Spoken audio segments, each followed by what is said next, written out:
2016 A-Level Economics MCQ Paper. Question 1. The concept of scarcity in economics refers to a condition where, so we learned this in the very first lesson. We said that human wants are unlimited. And also we say the available resources to fulfill those wants are limited. And see, now we have a mismatch between these two. Wants are unlimited, but the resources are limited. This mismatch between these two, we recognize as scarcity in economics. Right, so that's the answer. That has to be the answer. So we just need to find that idea in the provided options. Right, the first one says, society is not utilizing all of its available resources in an efficient manner. Now we recognize this as productive inefficiency, not as scarcity. Right. The second one, people's wants can never be satisfied by the available resources. So that is the idea that we discussed previously. Since wants are unlimited, from the available resources, from the available limited resources, we will never be able to satisfy all the wants. So this is the answer for this question 1, but we will go through the other options. The third one says, some members of each society live in poverty. No, scarcity is one thing and then poverty is something else. The fourth one says, too many frivolous goods and services are produced at the expense of socially desirable goods and services. Now, this situation, if the society, if the economy is not producing what the society prefers, we recognize that to be allocative inefficiency. It's not scarcity again. The fifth one says, production is efficient, but distribution is inefficient. So once again, this is not scarcity. So the answer for this question 1 is the first one. The second one says, the production possibilities boundaries are drawn concave to the origin to reflect.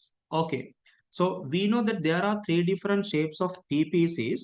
So what are these 3 shapes of PPCs? We get the first one. This is a straight line PPC. The second one is the PPC that is concave to the origin, and that's from where we get this question.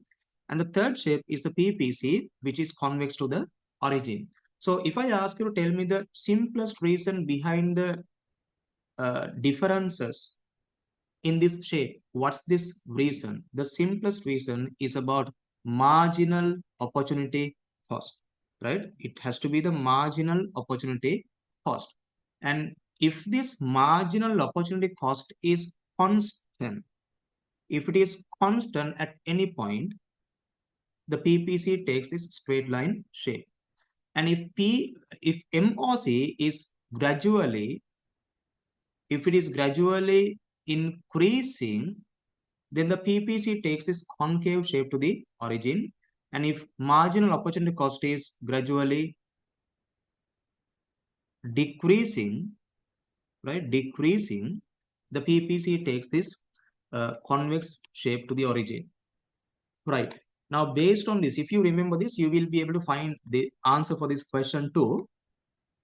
It says, decreasing opportunity cost of producing more of either good. Now, if the opportunity cost is gradually decreasing, it has to be the marginal opportunity cost anyway, but no problem. In all these provided options, they just talk about the opportunity cost. So it won't make any difference then. So if opportunity cost is decreasing, the PPC will be convex to the origin, not concave to the origin. So this is wrong. The second one says scarcity of resources in the economy. See, in all the 3 situations, the resources are scarce. And that's why we say that this PPC, this curve, limits the maximum possible production due to the scarcity. So in all the 3 cases, the resources are scarce. So scarcity will not impact to the shape of the PPC. The third one says constant opportunity cost of producing more of either good. Now, if the opportunity cost is constant, the PPC will take this straight line shape. So this is also not the answer then.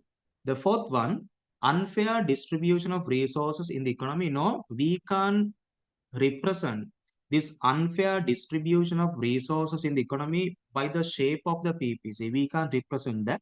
So that's not relevant then. The fifth one says increasing opportunity cost of producing more of either good. See, that's the answer. So if opportunity cost, if not precisely, if the marginal opportunity cost is gradually increasing, then the PPC takes this concave shape to the origin. So that's the answer. Right. The third question, it says in a free market economy, which of the following is incorrect? So we just need to recognize the incorrect statement. Right. So if you look at all these options, you can understand that all these options talk about the functions of price. And we all should know this by now, that the price, if it's a free market economic system, price has three main functions. So what are the three main functions of price?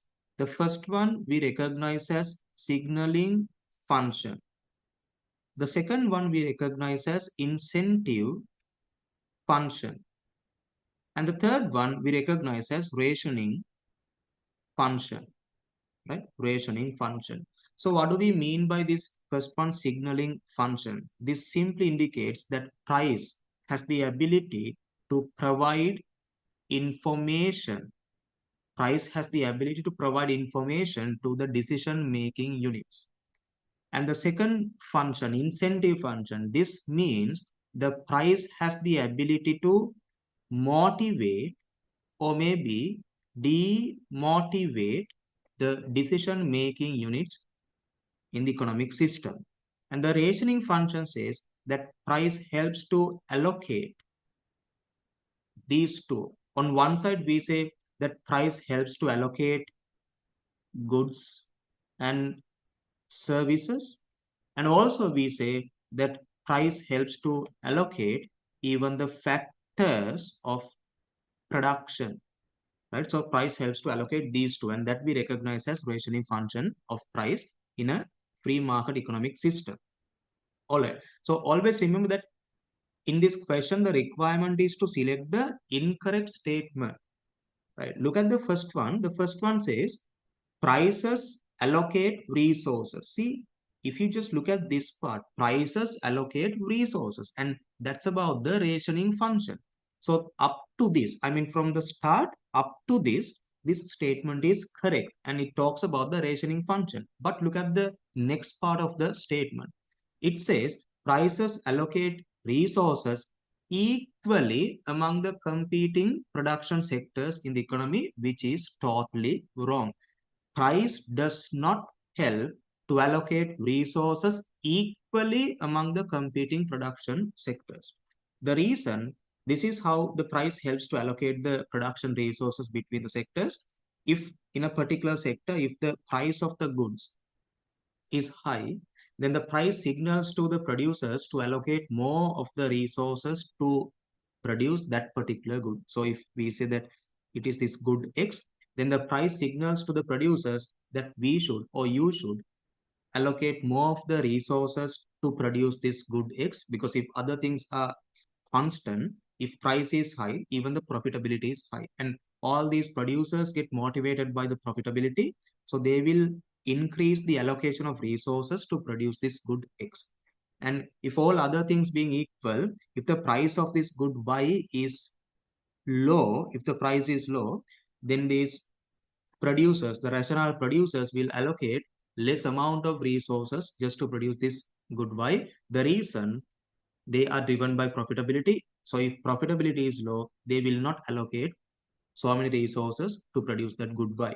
So that from that discussion, you can understand that price does not help to allocate resources equally. So that's why the statement is wrong. And since this question asks us to recognize the incorrect statement, this becomes the answer for the question. The second one says price indicate relative scarcity and cost of production of goods and services. See, it's about the signaling function. So simply this communicates the idea that price helps to communicate information, right? So this is about the signaling function there.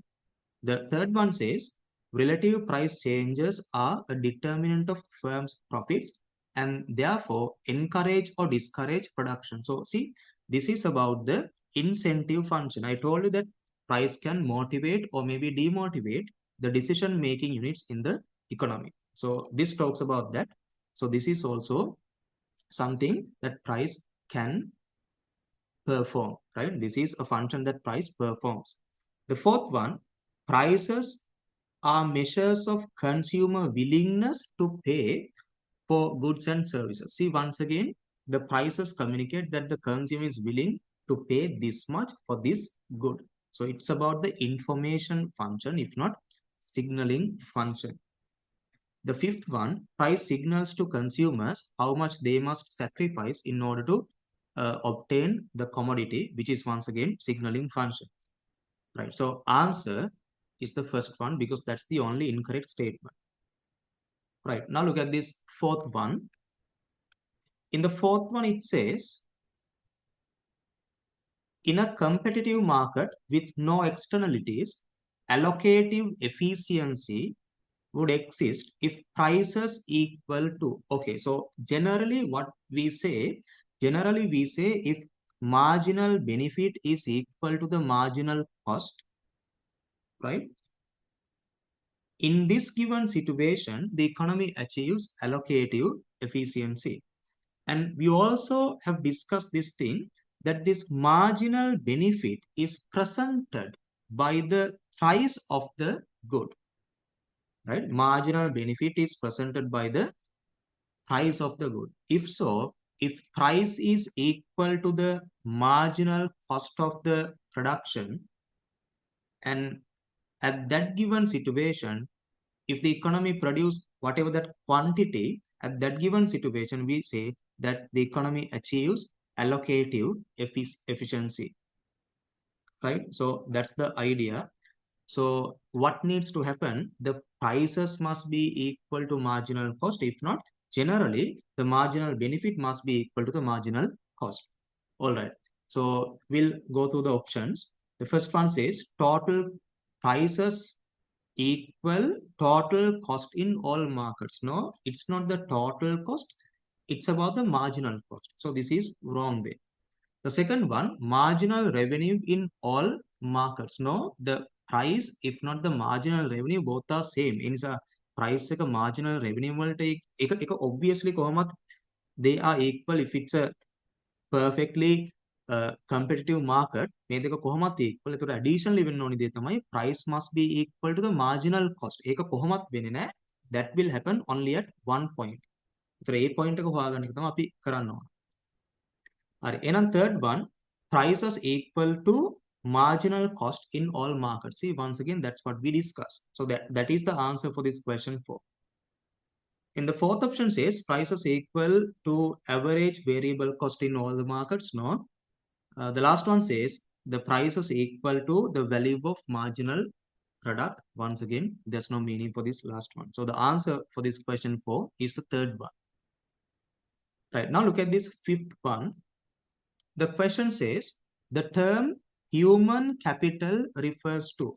See, we have different forms of capital, right? So what are these different forms of capital? It could be durable capital, or it could be circulating capital. It could be infrastructure capital, or it could be this human capital. So always when you hear this term human capital, what should come to your mind?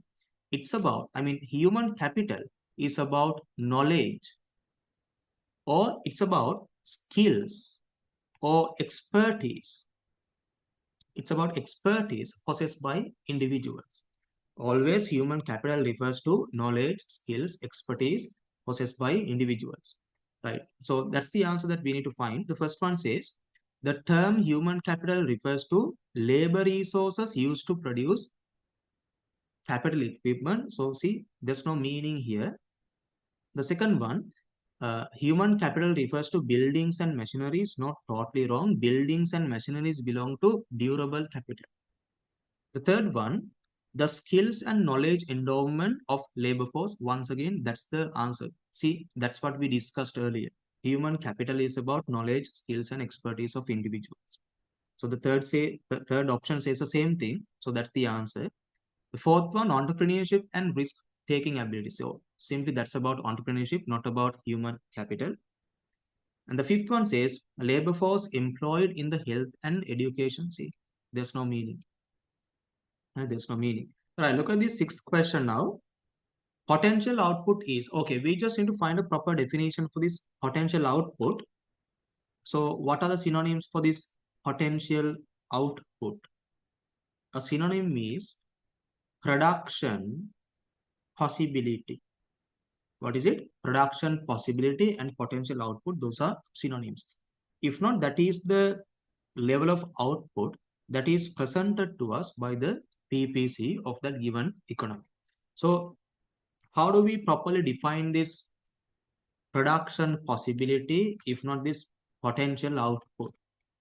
So simply we say that this is the maximum output that this given economy can produce if they utilize resources under full employment and full production while keeping these two constant, while keeping technology and the amount of resources, technology and the amount of resources constant. Right. So this is the definition, and we just need to find this idea in the provided options. Right. Look at the first one. First one says the maximum GDP that an economy can actually achieve. No, it's not something actually achieved. It is the potential thing. So the economy may or may not actually achieve it. Right? එතන මේක අනිත් පැත්ත බලුවොත් මේක කොහොමත්ම තේරුමක් නැති part එකක්. මොකද්ද? Maximum GDP that an economy actually achieved during the last 10 years. එහෙම කතාවක් එතන නැහැ. In that definition, we don't say that last 10 years or 20 period. No, we don't say anything. Right.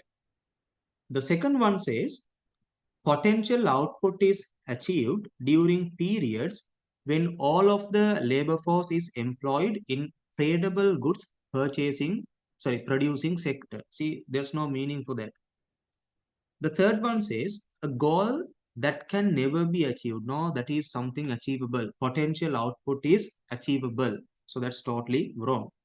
The fourth one says GDP that could be produced when the economy's resources were fully employed at normal intensity of utilization. So fully employed means it's about the full employment, and normal intensity of utilization refers to full production.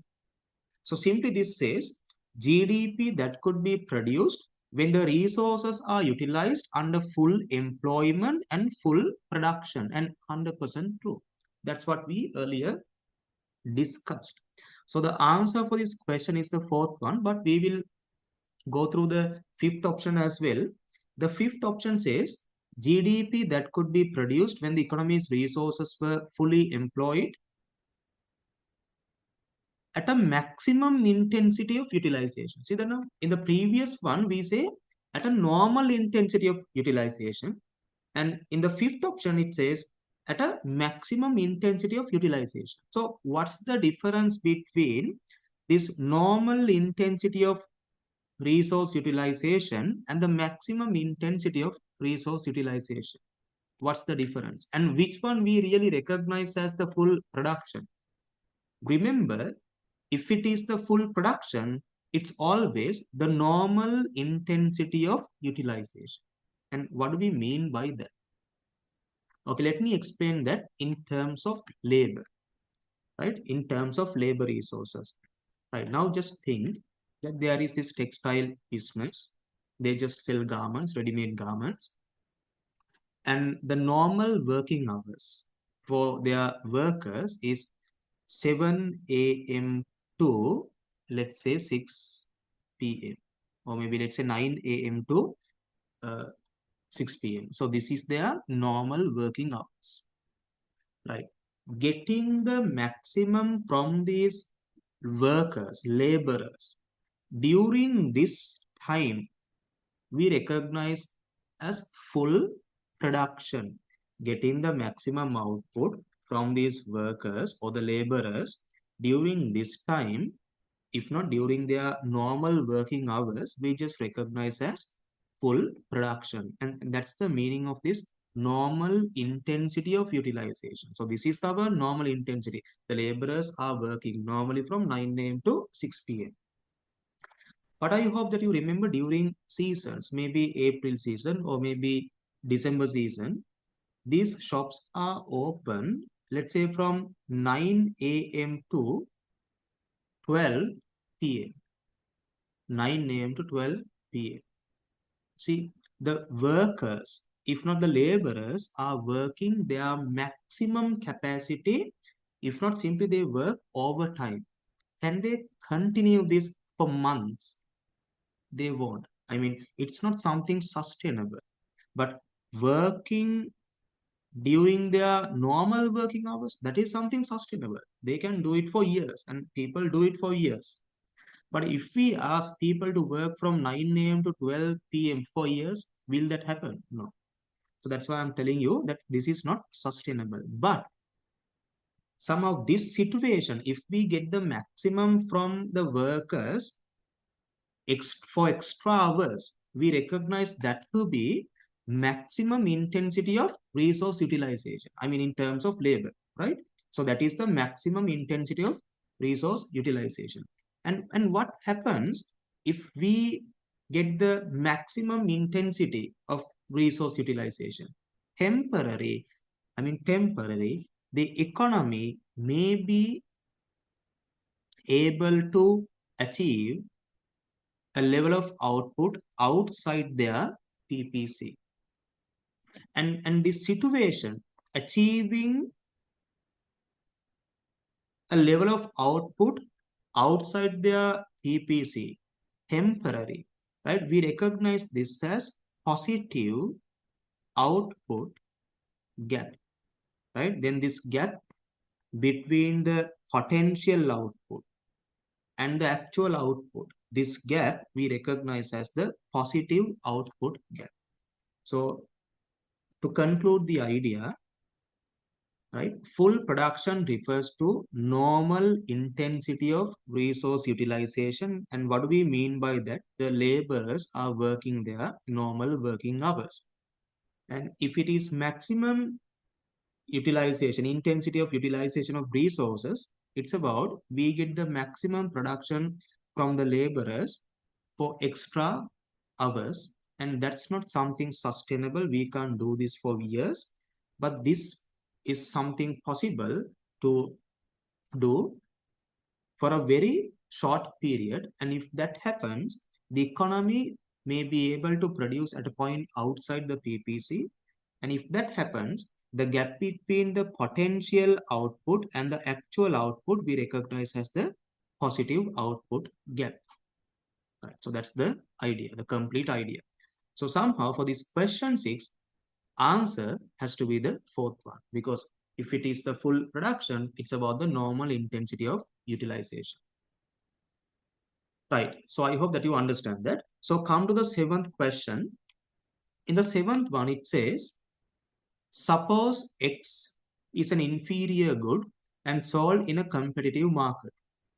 Assuming other things remain constant in the market for good X, what are the effects of decrease in income of buyers on the demand, equilibrium price, and equilibrium quantity in the market for good X? All right. Now, what happens? We have recognized this good X to be an inferior good, right? This is an inferior good.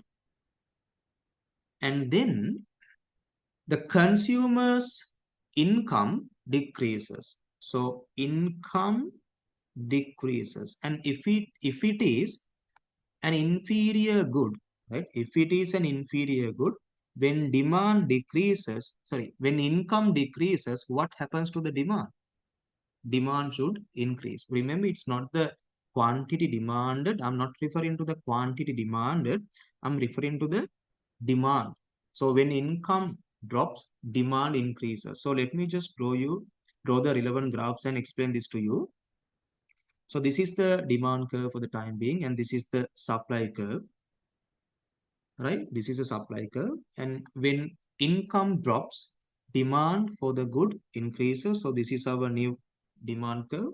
So based on the previous demand and supply curve, we recognize this to be the equilibrium price and this to be the equilibrium quantity. And when income drops, when demand increases, right? When income drops, demand increases. And after that happens, the equilibrium price is higher than the previous equilibrium price, and even the equilibrium quantity is higher than the previous equilibrium quantity. You know, what's the answer for the question? What happens to the demand? See, I told you many times, when income drops, demand increases. So the answer has to be either this, if not this. And then what happens to the price? See, price increases. When demand increases, even price increases. Then this. And what happens to the quantity demanded? The quantity demanded has increased. Then the answer for this question 7 is the second one. Now look at this question 8. The table below shows the market demand schedule and the supply schedules for a good before and after the imposition of specific tax on essential commodity. All right. So yeah, we see the price of the good and the quantity demanded. So by looking at these values, we can understand that this demand is perfectly inelastic. See, even if the price changes, nothing has happened to the quantity demanded.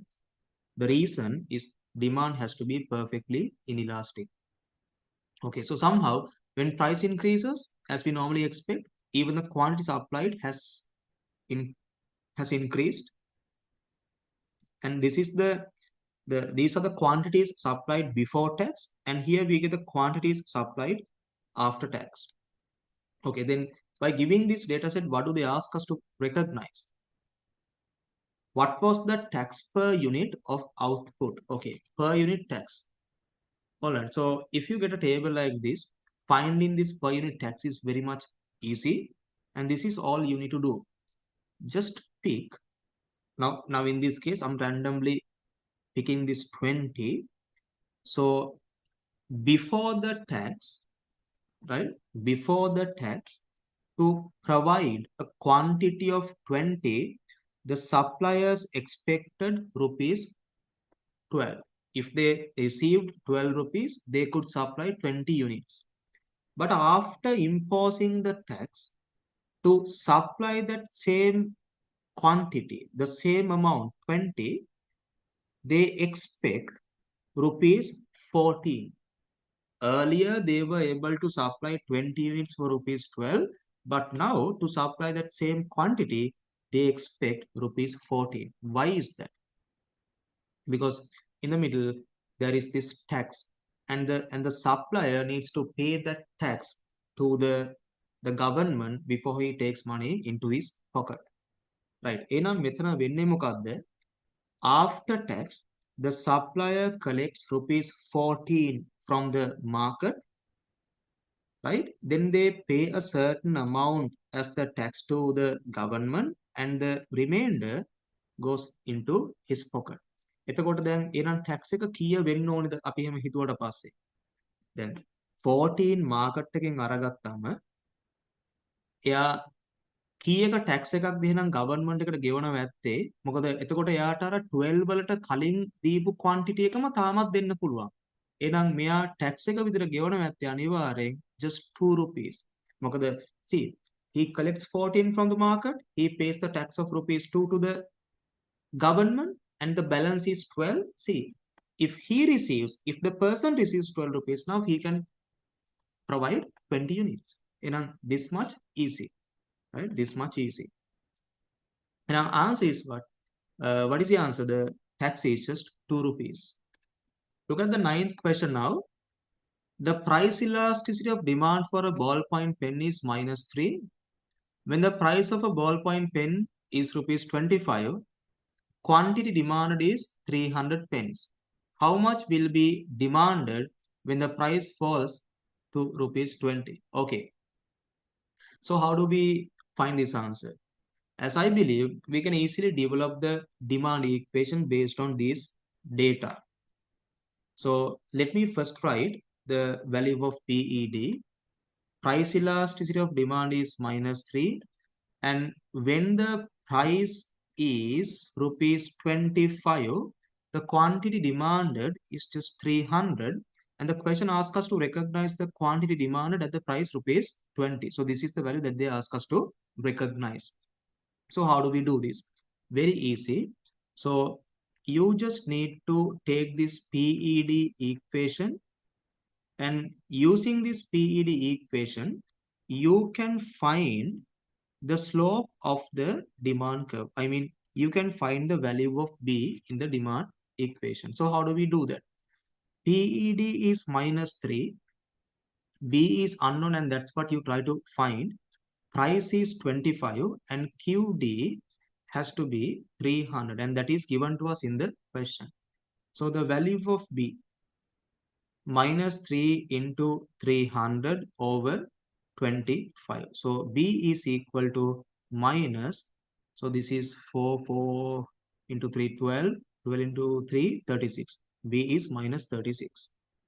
Right? B is -36, and we have this B value now. And also we have the quantity demanded when the price is 25. So using that, I mean, using this coordinate with this B value, I can find the intercept of this equation. I mean, I can find the value of A. So how do we do that? I put QD as 300. A is unknown for the time being. That's what we try to find. B is 36. I mean, -36, and the price is 25.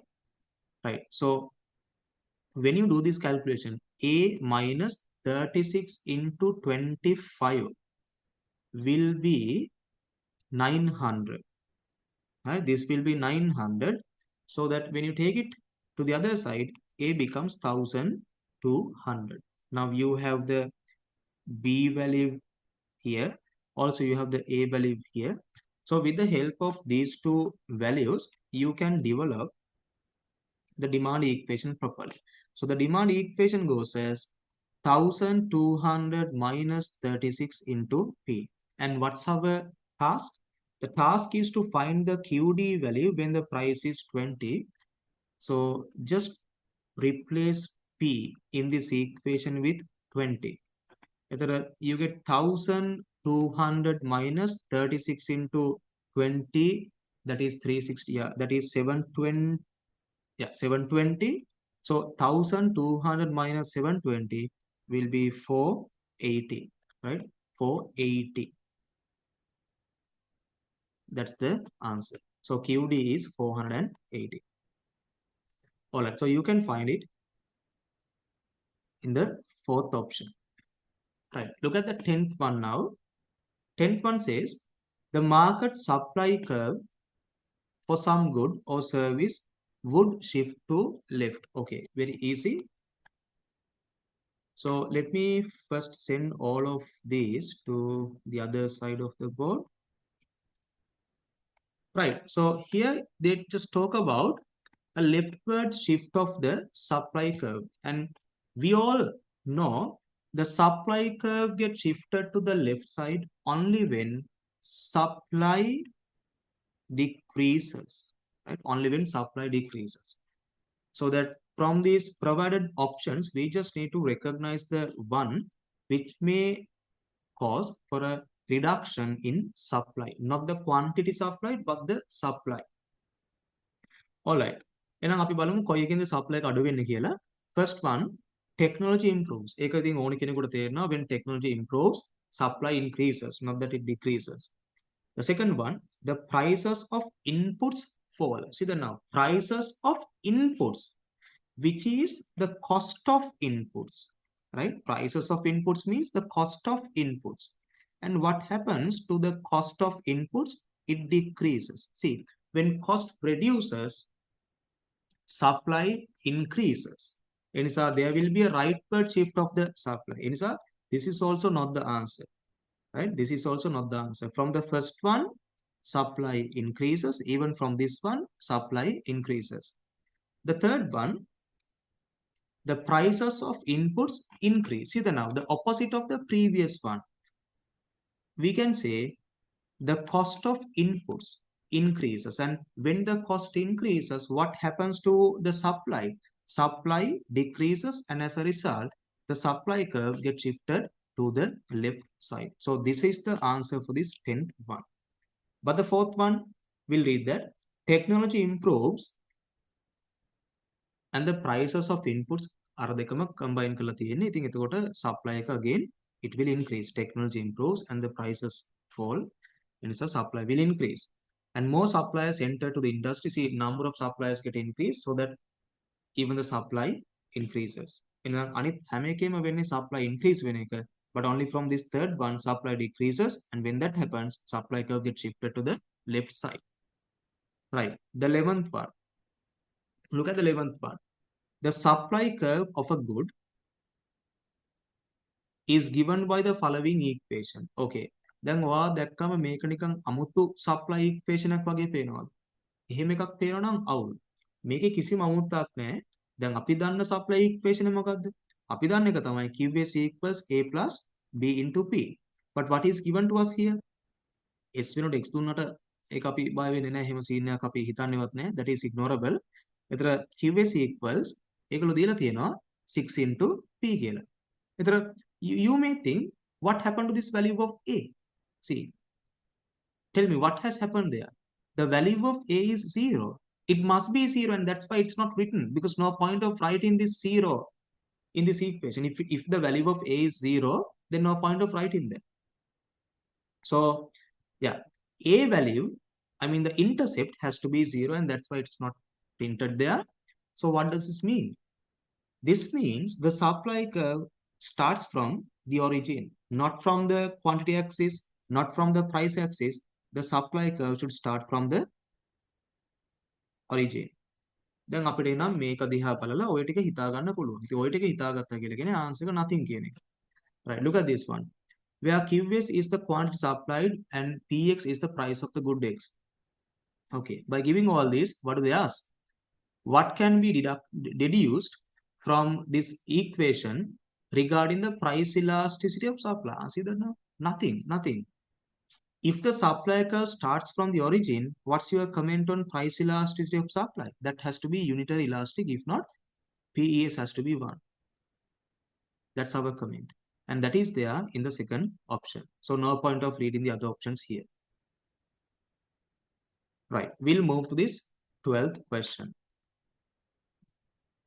Right, in the 12th question it says, the diagram below shows an increase in supply from S2 to S1. Yeah, the supply has increased from S2 to S1 after the removal of a specific tax imposed on the good. Okay, so I hope that you understand this given scenario. The government had initially imposed a tax, but now they have decided to remove that tax. එතකොට මේක impose කරපු වෙලාවේ original supply curve එක මේක වෙන්න ඇති. Yes, that is the supply curve. මොකද ඒගොල්ලෝ question එකේ කියනවා supply curve S1 was the pre-tax supply curve as well as the supply curve after removal of the C. Originally, the supply curve was this and the demand curve was this.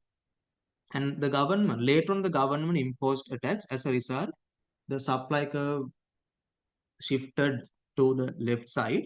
හැබැයි මොකද වෙන්නේ ඊට පස්සේ ලංකාවේ government එක වගේම තමයි they just impose taxes and after another week they just remove it. ඒ වගේ කතන්දරයක් වෙලා මොකද වෙලා තියෙන්නේ? Again the supply curve gets shifted to the right side. ඕක තමයි වෙලා තියෙන්නේ. ඒතර අපෙන් අහන්නේ මොකක්ද?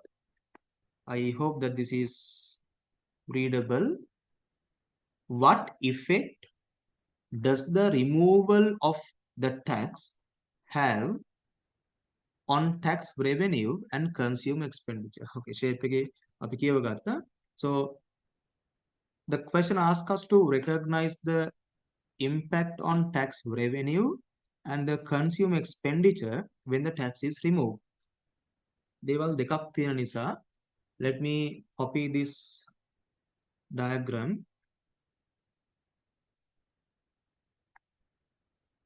Okay, so we have this two diagrams. So from this diagram, I'll show you the impact on tax revenue, right? So if they impose the tax, and as a result, if this thing got shifted to the left side by the amount of tax, we can understand that this has to be the amount of unit tax. If not, that is this difference between 24 and 16. So what's the difference between 24 and 16? The difference is 8. So the unit tax is 8. Clear? Unit tax is 8. And when this tax is imposed, see, the quantity should decrease. Normally the quantity decreases. එනිසා අර original equilibrium එකේ තිබුණ ඒ කියන්නේ 100 තිබ්බ quantity එක as a result of this tax that get shifted to the left side. So the equilibrium after tax is 60, right? Equilibrium after tax is 60, right?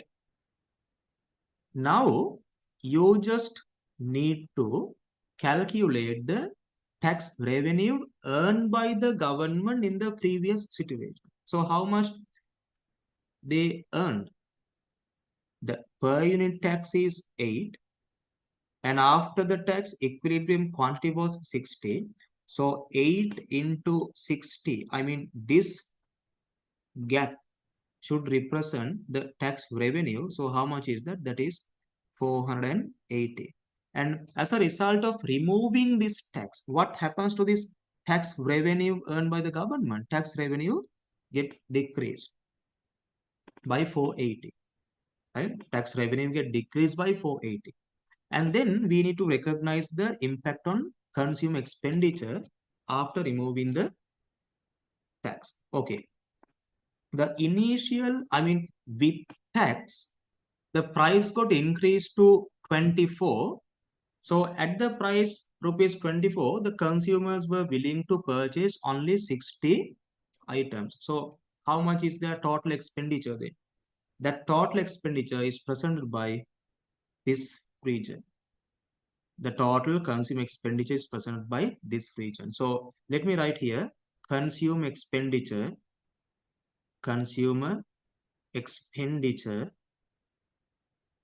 with tax. See, with tax, how do we find that?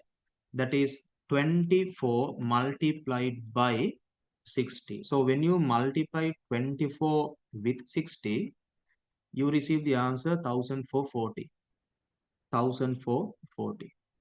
And without tax, right? Without tax, if you calculate the consumer expenditure, see, after the government removes the tax, the price drops to 20, right? Price drops to 20 because that was the previous equilibrium, I mean the initial equilibrium price.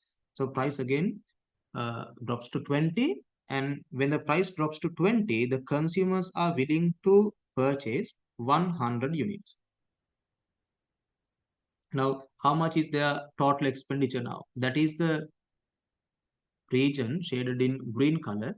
So simply that is 20 into 100, that will be 2000. See, with tax, the expenditure was 1440, but without tax, the expenditure get increased to 2000. So how much is the difference? Difference is 560. So from 560, the consumer's expenditure, right? The consumer's expenditure increases and tax revenue decreases by 480. Okay, then you see that answer in the third option. Tax revenue decreases by 480 and consumer expenditure increases by 560. That's the answer there. Right, come to this question number 13. It says the substitution effect is the change in quantity demanded that occurs as a result of, okay, so let me first explain the meaning of this substitution effect. Right, so what do we mean by this substitution effect? Imagine that the price of a Coca-Cola bottle is initially 80 and the quantity demanded, let's assume that to be 100. And by the time where you can purchase a Coca-Cola bottle for just 80, imagine that the Pepsi price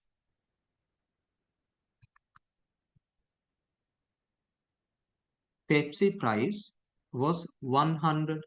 හරි. එහෙනම් දැන් ඔයාලට obviously තේරෙනවා මේ මිනිස්සු Coca-Cola වැඩිපුර බොන්නේ කියලා.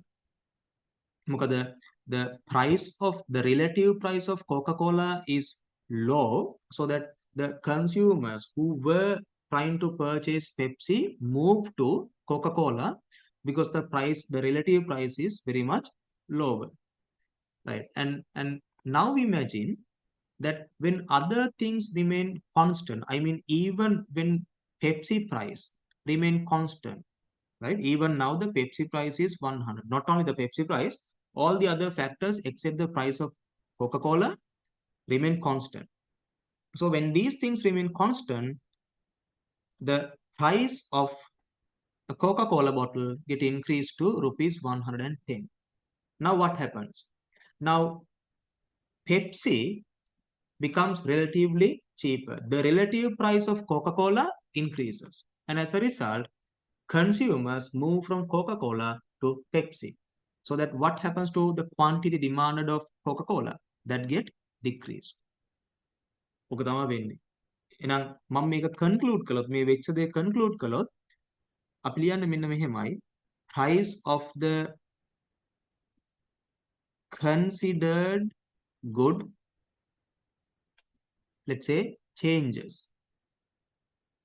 Right? Price of the considered good changes, and most importantly, when other factors remain constant. And then what happens? The relative price of the considered good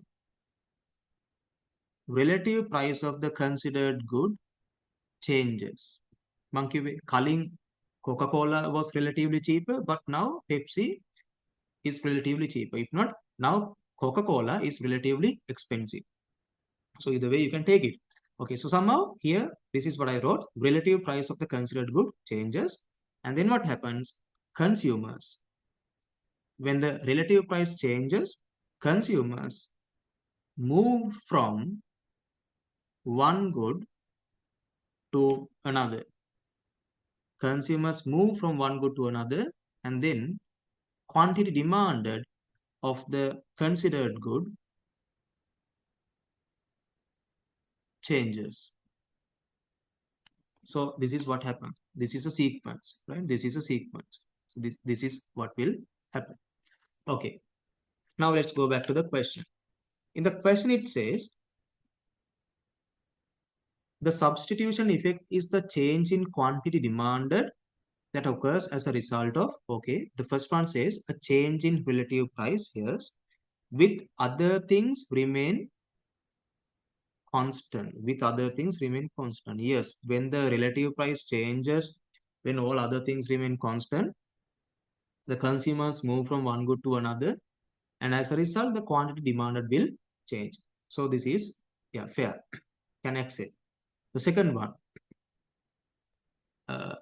the substitution effect is the change in quantity demanded that occurs as a result of change in absolute prices. No, it's about the change in relative prices.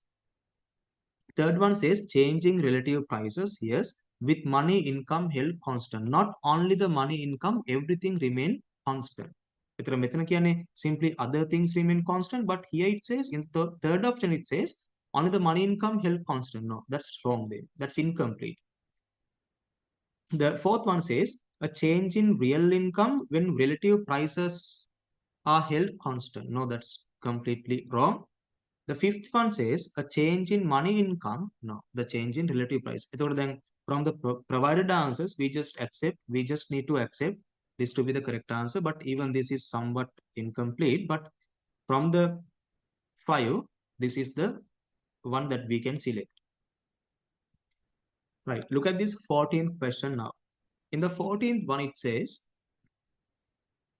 the diagram below shows a country's demand curve for an imported consumer good. The government of this country imposes an import duty equal to P1 to P2 per unit of output. Okay. So without the import duty, this is the supply.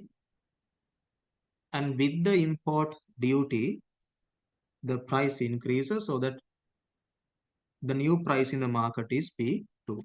So the difference between P1 and P2 we recognize to be the import duty.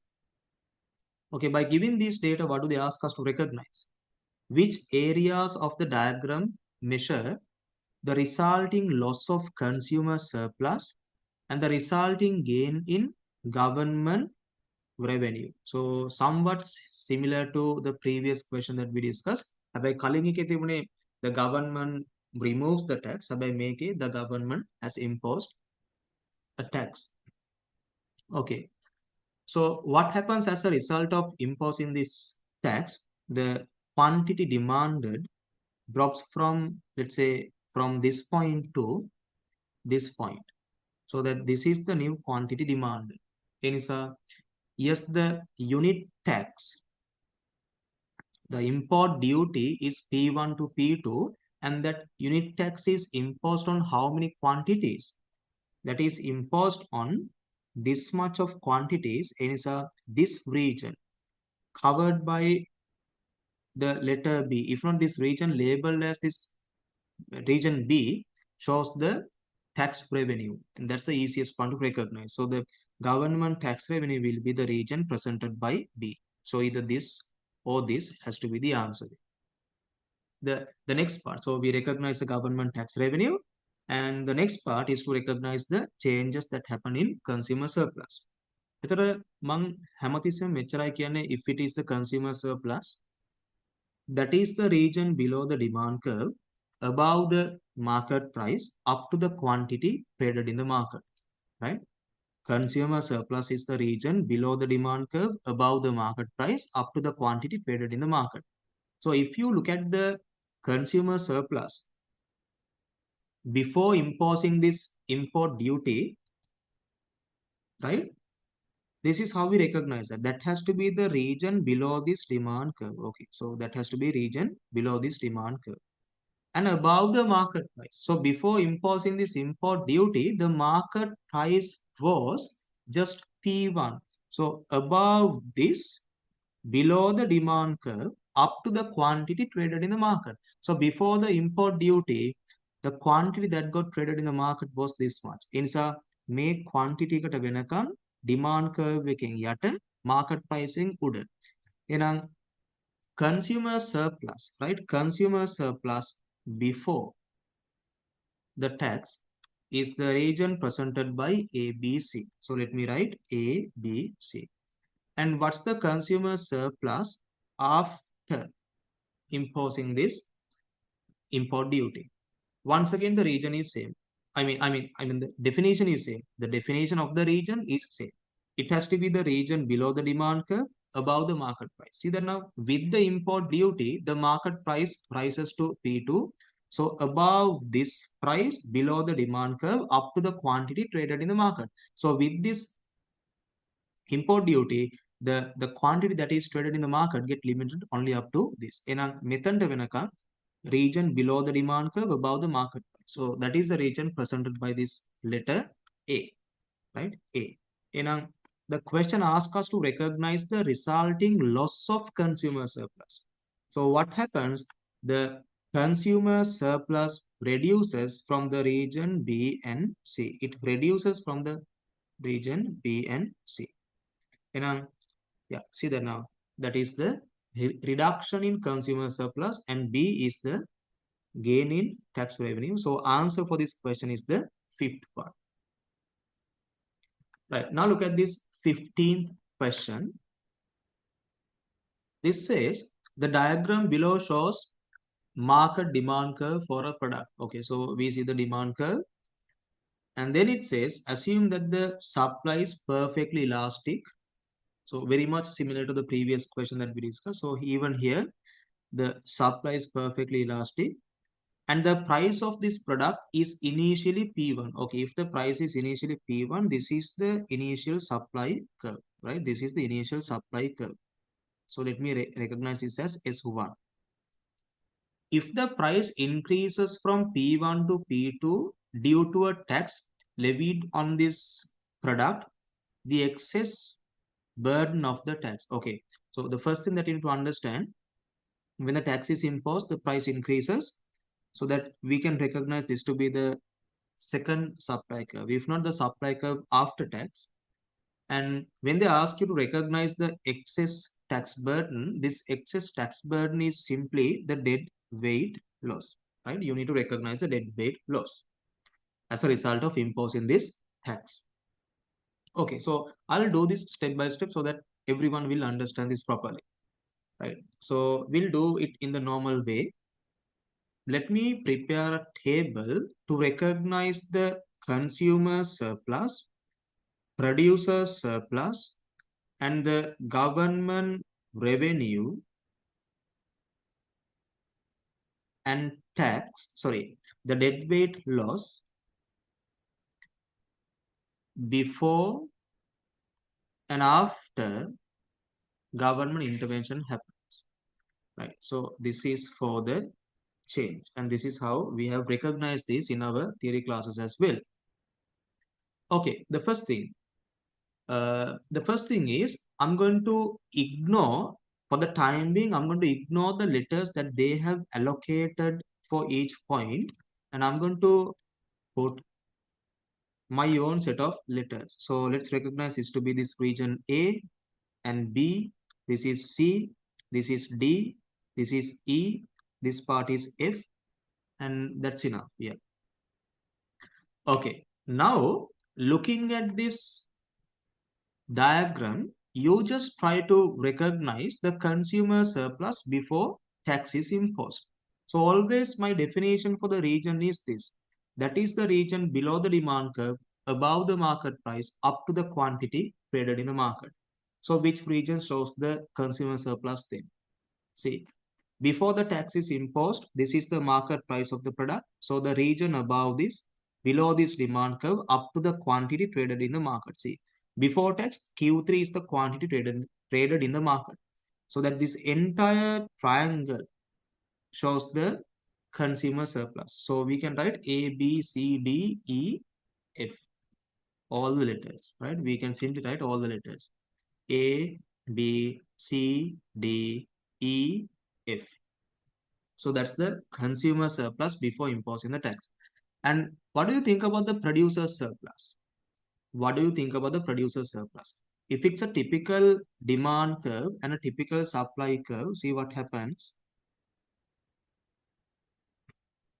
We simply recognize this red color region to be the consumer surplus and then this blue color region to be the producer surplus. But this supply curve is not a typical supply curve. This is a perfectly elastic supply curve. So let's see what happens to this producer surplus when the elasticity increases and finally when it is perfectly elastic. Let's see. Now, see, that blue color region gradually reduces, right? The blue color region gradually reduces, and when the supply curve becomes perfectly elastic, the whole blue color region is vanished. See that now. There's no blue color region now. And what do I need to highlight from this part? From this part, I just wanted to communicate the idea that if the supply is perfectly elastic, there's no region as producer surplus. Producer surplus becomes zero. Enisa, before the government intervention happens, if I ask you to recognize a producer surplus by giving this perfectly elastic supply curve, it's zero, right? It's zero. And there's no government revenue before the tax is imposed, and then there's no deadweight loss as well. But let's see the situation after the tax is imposed, right? With the tax, the unit price increases to P2, right? With the tax, unit price, if not the market price, increases to P2. So this time when you recognize a producer surplus, that is again the region below the demand curve, above this market price, up to the quantity traded in the market. So the quantity that get traded now after tax get limited to Q2. So this region shows the producer surplus now. So that is the region labeled as A, B, and C. So let me write, after imposing tax, the region is A, B, C. And once again, there's no producer surplus, but now we have this government revenue. So as we calculated in the previous question, the government revenue is, this is the per unit tax and this is the quantity traded after the tax. So the government revenue is presented by this region DE. That's how I have labeled it, DE. So let me write them here. The government revenue is D and E. So these are plus values because this is a revenue. Okay, now we'll try to recognize the change. ABC DEF has simply become ABC, which means the consumer surplus has decreased by the region D, E, and then F. That has decreased. And the revenue, see, there's nothing happens to the producer surplus, so that is ignorable. And the revenue has increased by D and E. The revenue has increased by D and E. So what's the deadweight loss then? See, you can cancel this D with this D, this E with this E. So the deadweight loss is F, right? Based on my letters, that is this region presented by F. And F is the region that I have labeled here, right? That is this region F. So if I show you that the original thing, this is where we had this letter F. So in the original graph, that region is presented by BFC. So this region, this region is the excess tax burden. So that is BFC, right? Fifth one is the answer for this question. Okay, so let's move to the next question, 16th one. In question 16, it says, when a firm increases all its inputs by 50%, okay, and that's something, there's something to understand.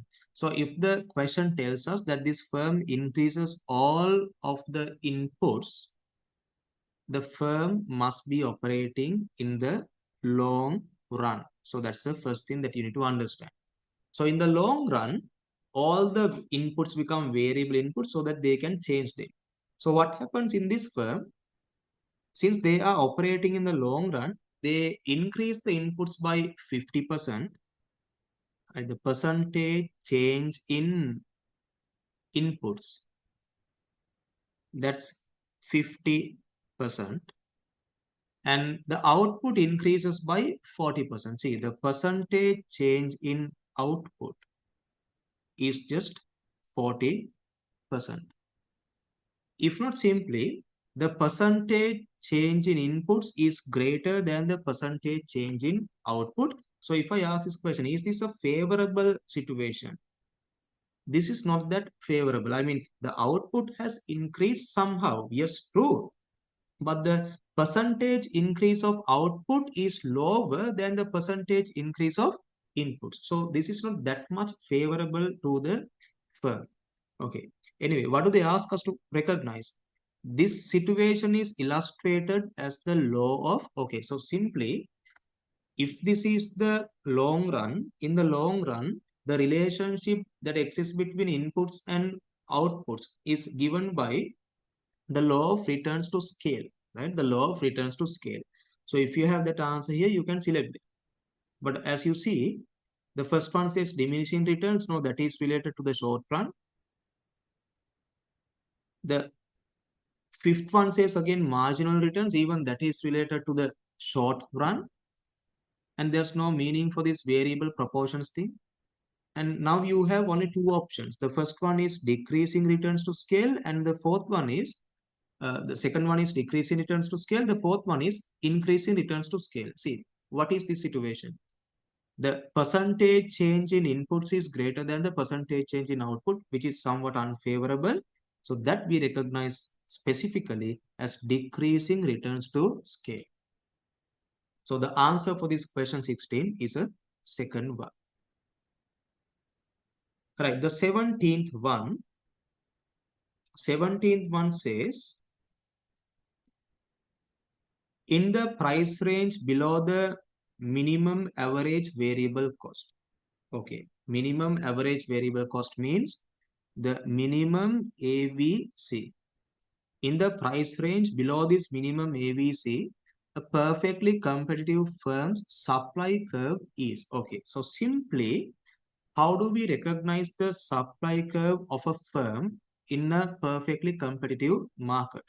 See, if this is the MC curve, and if this is the curve which represents the average variable cost, the region from the minimum point of AVC along the MC, right? This highlighted region we recognize as the supply curve, right? So that is the supply curve of a firm operating in the perfectly competitive market.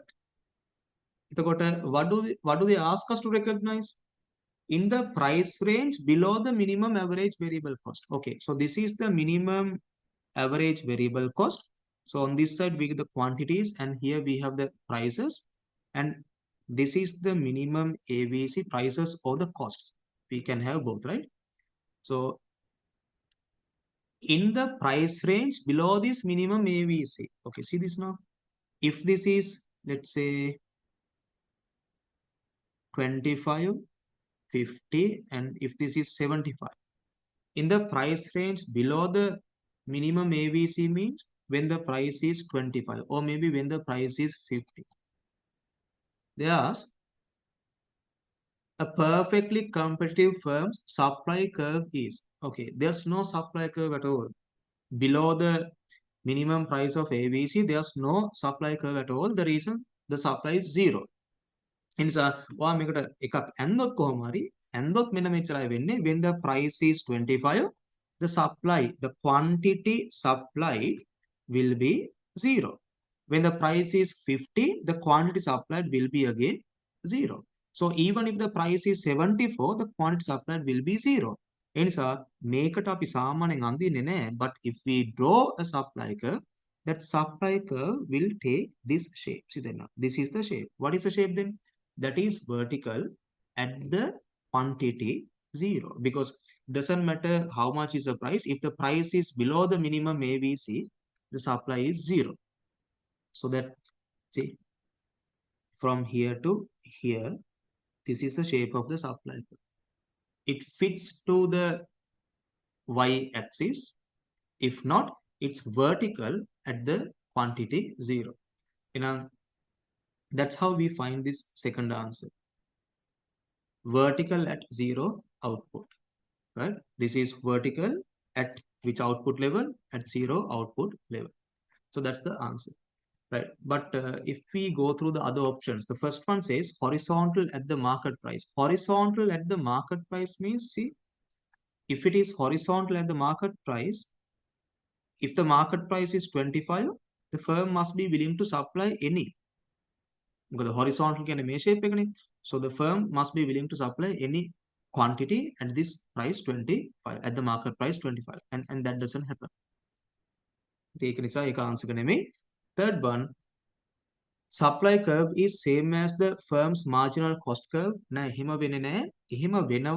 Above the minimum point of AVC, but below the minimum point of AVC, that doesn't happen. Fourth one, supply curve is same as the firm's average variable cost curve. නෑ, අපි AVC curve එක උඩ supply curve එක අඳින සිරිතක් නෑ. So that is totally wrong. Upward rising with positive output. No, output is not positive. That's just 0. Right. So the answer for this question 17 is the second one there. Right. 18th question. The profit maximizing output of a firm operating in a competitive market is determined at a point where, okay, so to recognize this profit maximizing output of the firm which is operating in a perfectly competitive market, we have two different approaches. So what are these approaches? Wait.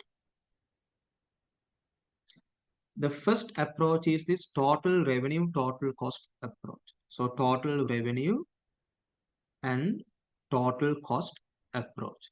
So under this approach, you just need to draw these two curves. I mean, you need to draw the total revenue curve.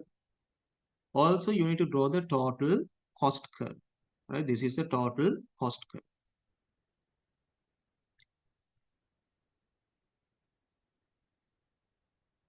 Right? This is the total cost curve. Right? So how do you recognize the level of output at which the firm's profit get maximized using this TRTC approach? You just need to recognize the level of output. See, you need to recognize the level of output. Let me write it here. We recognize the level of output at which there is the highest gap between TR and TC when TR is greater than TC. Otherwise, there will be a loss. If TR is less than TC, there will be a total. The loss will be maximized. But if TR is higher than TC, and if you, in that situation, if you recognize the level of output with the highest gap between TR and TC, I mean, this is the highest gap. So if you produce this much of a quantity, it will maximize the firm's profitability. So this is just one approach.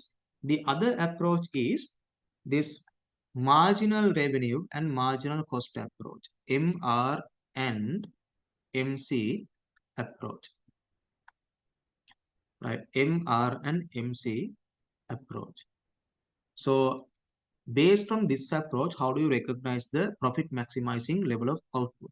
If this is your MC, the shape of the MR curve is this, right? This is the MR curve, which is equal to the AR or P or D or ඔක්කොම සමානයි. එතකොට මෙතනදි වෙන්නේ we recognize this level of output to be the profit maximizing level of output. එතකොට කොහොමද අපි ඒක describe කරන්නේ? This is the level of output at which MC equals MR and MC is increasing. MC is increasing. I mama me MC is increasing කියලා දෙයක් කිව්වේ. Hope you can understand that MR becomes equal to MC at both these points. But at this point, the firm has not started to earn profit. Right? The firm has not started to earn profit. Right? Now only the firm starts making profit, and that profit that the firm earns will be maximized when it reaches to Q0 level. And so specifically, if I tell you the level of output which maximizes the firm's profitability, that is the level of output at which MC equals MR and MC is increasing. Right. So these are the two approaches. එතකොට මොන ප්‍රශ්නය හවුවත් ඔච්චරයි ඔය ටික තමයි ඔයාගේ knowledge එක විදියට තියෙන්න ඕන. So look at this question 18 now. It says profit maximizing output of a firm operating in a competitive market is determined at a point where marginal cost is decreasing. No. See, I told you MC must be increasing, right? So this is wrong then. The second one, marginal cost is increasing. That is 100% true. This profit maximizing output under MR and MC approach is determined at a point when MC is increasing. Then MC starts to increase after this point. So may region at this point we say that the profitability get maximized. Right. So that is this question 18, and come to this 19th question. It says, in the short run, if a firm produces nothing, okay, which of the following costs will be zero? Okay, I think I can explain this properly if I just show you something. Wait, I'll show you that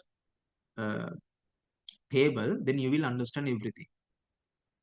All right, now everyone look at this tute. This is our tute related to this lesson, uh, theory of production and cost of production. See, there we have this table. So when the output is 0, the total fixed cost is 40 and the total variable cost is 0. So that the total cost, which is the total of TFC and TVC, is 40. And if I fill another row here, then this will be 60 because simply we just take the total of these two. So simply by looking at this table, you can understand everything that you should understand with regard to that question. So if you go back to the question, it says, in the short run, if a firm produces nothing, which of the following costs will be 0? So look at this table then. See, when the output is 0, the total variable cost will be 0. But the total cost, as I mentioned earlier, that will be 40. Here it will be 60. So when the firm produces nothing, only the variable cost will be 0. Then the answer for that question is total variable cost. So for question 19, second one is the answer. Right. The 20th one of the real flows in the circular flow model of income is. All right. The real flow is this. Wait, we will draw one circular flow of income, a simple one. Imagine that on this side we get the households. And on the other side we get the business firms. Right. So the households provide business firms factors of production, and these factors we recognize as a real flow. And in return, the business firms provide the households factor income, and income is a monetary flow. Right? This is a monetary flow, and the households use this factor income to purchase goods. Is firms, in return, firms provide households goods and services, right? So this is also a real flow, an example for a real flow. And in return, households pay them the expenditure, which is a monetary flow, right? This is a monetary flow. Right, now if you have this thing in mind, you can recognize the correct answer. First one says the flow of goods and services going from firms to households. See, now going from firms to household. The arrowhead shows household side, which means the goods flow from firms to households. So that is a real flow. Yeah. So that is the answer there. But why can't we select other things to be the answer? Look at the second one. It says the flow of factor services, even that has to be a real flow going from firms to how. See that now the direction is wrong. The factor services, that is not going from firms to household, it is going from households to firms. So that's why this is wrong. This part is wrong.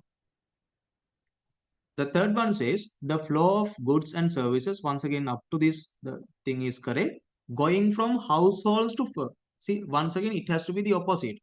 It should go from firms to households. So that's why this is wrong. And the fourth and the fifth ones, the two options say the flow of money and again the flow of money. So if these are money flows, we simply recognize them as monetary flows, not as real flows. So both are wrong. So the answer for this question 20 is the first one. Right, now look at this question 21.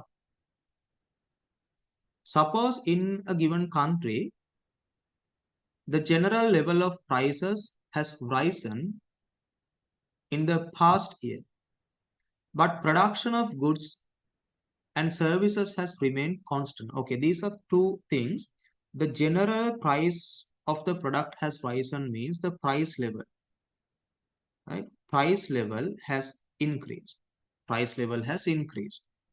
But production of goods and services has remained constant, which means the real GDP, right? The real production, the real output remains constant. There's no change. It doesn't increase or it doesn't decrease.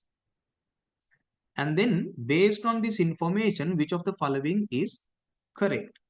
See, we have nominal GDP and real GDP, and we just recognize the effect on real GDP. See, nothing happens. It is a answer echo maker, maker. Right now, what happens to the nominal GDP? So I hope that you will remember this equation. We say real GDP equals nominal GDP over price index. Natham, let me simply write price level. Price level. So from this equation, we can subject nominal GDP. So if nominal GDP is subjected, simply that is real GDP multiplied by price level. Price level. Okay, as per the question, the price level has increased, right? The price level has increased, but nothing happens to the real GDP. Then what should be the outcome? Even the nominal GDP should increase. If this is 100, in the first situation, price level is 10, so that the nominal GDP is 1000. In the second situation, real GDP remains same, but the price level increases to 20, so that the nominal GDP is 2000. So what happens to the nominal GDP? That increases. And what's the answer? Fourth one is the answer for this question 21. All right, let's move to this question 22. Which of the following is included in the calculation of personal income but not in national income? So whatever the thing that you are going to select should not be in national income, but it should be in the calculation of personal income. All right. So I believe that if I show you the note related to this, it will help you to understand the things properly. So look at this note. This is the part of the tude related to this calculation of GDP under the income approach. So there I have mentioned clearly under the income approach, only earned income are included in the calculation of national income, while transfer income are excluded. So that is mentioned very clearly, right? So if you go back to the question and read the first option says corporate dividends. See, the corporate dividends, right? Under the income approach, the corporate dividend we get here under gross operating surplus. Look at this one, corporate dividends, right? Corporate dividends is included, so that dividends, corporate dividends are included in the calculation of national income. So this will never be the answer then. The second one, transfer payments, are they included in the calculation of national income? If you remember the note that I just read, see, it says very clearly, only earned income are included in the calculation of national income, while transfer income are excluded. See that now. Then this is not inside the national income. Enam eka පැත්තක් hari. මොකද එක පැත්ත, this is not inside the national income. Enam මේක that could be a possible answer. දැන් ඇයි මේක එකපාරටම answer වෙන්න බැරි? මොකද මේක national income එකේ නැති වෙන්නත් ඕන, but it should be inside the calculation of personal income. දෙපැත්තම වෙන්න ඕන. හරි. දැනට අපි ඔක තියාගමු. Third one, social security contributions. See, even that we consider under the income approach. Social security payments we get under compensation of employees. See now, contributions to social security funds. That is included in national income, so that will never be the answer then. The fourth one, undistributed corporate profits.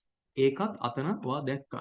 Undistributed corporate profits we get under gross operating surplus. See the name under corporate profits, undistributed profits, that is included in the national income. So this will never be the answer there. Net interest, what I come net interest, see, under gross operational surplus, operating surplus, we have net interest. So all of these are inside the national income.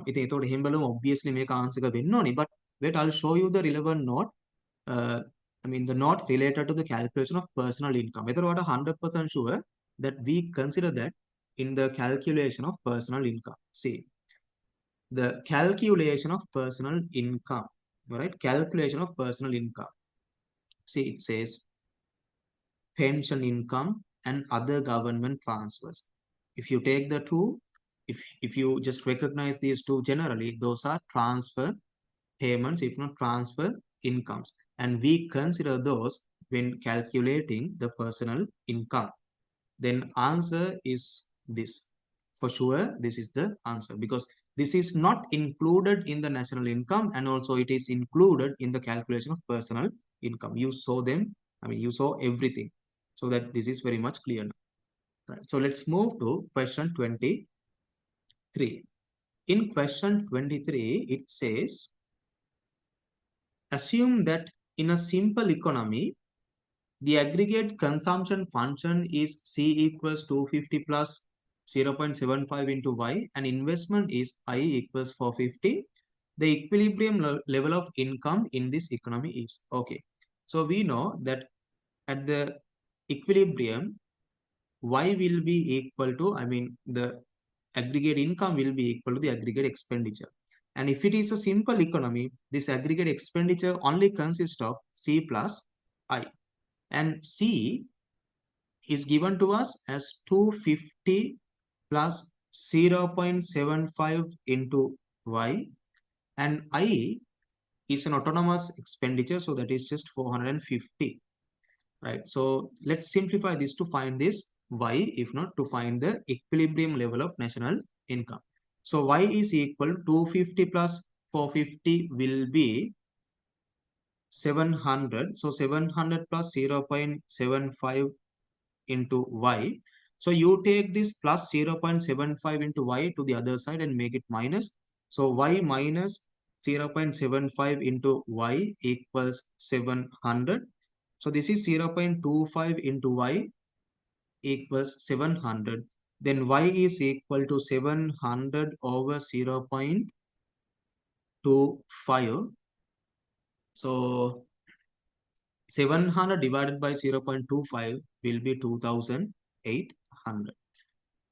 Yeah, then the answer for this question 23 is the second one. Right. So look at this 24th now. An increase in which of the following will increase the value of investment multiplier? So how do we find this investment multiplier? Ki is equal to 1 over 1 minus MPC. Simply this is how we calculate this. The question asks us to recognize an increase in which one of the following will increase the value of investment multiplier. Okay, so simply this is a fraction, right? This is a fraction. So if you need to receive a higher value for this fraction, දේවල් දෙකයි වෙන්න පුළුවන්. එකක් තමයි the value in the numerator should increase. හැබැයි මේ කියන scenario එක එහෙම වෙන්න බෑ because that is a constant. In the numerator we always receive 1.